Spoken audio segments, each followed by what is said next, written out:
Hello everyone. ഇന്ന് എൻ്റെ learners ടെസ്റ്റിന് പോയ ഒരു സ്റ്റോറി കേട്ടോ. ഫസ്റ്റ് ഞാനൊരു 8 മണിയൊക്കെ ആയപ്പോൾ അവിടേക്ക് പോയപ്പോഴേക്കുള്ള അവസ്ഥയായിരുന്നു. വൻ ക്യൂ ആയിരുന്നു. കാര്യം ഒരു 9 മണിയൊക്കെ ആയി ഓഫീസേഴ്സൊക്കെ വരാൻ. ആധാർ കാർഡ്, SSLC സർട്ടിഫിക്കറ്റ്, പിന്നെ നമ്മുടെ ഡ്രൈവിംഗ് സ്കൂളിൽ നിന്ന് തന്ന കുറച്ച് പേപ്പേഴ്സ്, ഇതൊക്കെ ആട്ടോ കൊണ്ടുപോകേണ്ടത്.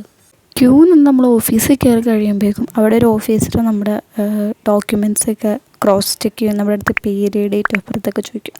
പിന്നെ നമുക്കൊരു സിസ്റ്റം അലോട്ട് ചെയ്യും. അതിൽ ആപ്ലിക്കേഷൻ നമ്പറും പാസ്വേഡൊക്കെ എൻ്റർ ചെയ്ത് നമ്മൾ കയറി കഴിഞ്ഞാൽ ടെസ്റ്റ് സ്റ്റാർട്ടാവും. ടെസ്റ്റ് ഒരു 30 മിനിറ്റ്സ് 30 ക്വസ്റ്റ്യൻസ് ആണ് ഉണ്ടാവുക. അത് ഒരു 18 ക്വസ്റ്റ്യൻസ് നമ്മൾ കറക്റ്റ് ആക്കി കഴിഞ്ഞാൽ തന്നെ വിൻഡോ ക്ലോസായി നമ്മൾ പാസ്സായി എന്നുള്ളൊരു ഇൻ്റർഫേസ് കാണിക്കും. അത് ഓഫീസറോട് പറയാം. അത്രേ ഉള്ളൂ നമ്മുടെ അവിടുത്തെ പ്രൊസീജിയേഴ്സ്. ക്വസ്റ്റ്യൻസ് ആണെങ്കിലും അത്ര കുഴപ്പമുള്ള ക്വസ്റ്റ്യൻസ് ഒന്നുമല്ല. നമ്മുടെ MBD ലീഡ്സ് എന്ന് പറഞ്ഞ ആ ഒരു ആപ്പിലുള്ള ഫസ്റ്റ് 20 ക്വസ്റ്റ്യൻ ബാങ്ക്സ് ചെയ്താൽ ഈസി ആയിട്ട് നമുക്ക് പാസ്സാവുന്നതേ ഉള്ളൂ കേട്ടോ.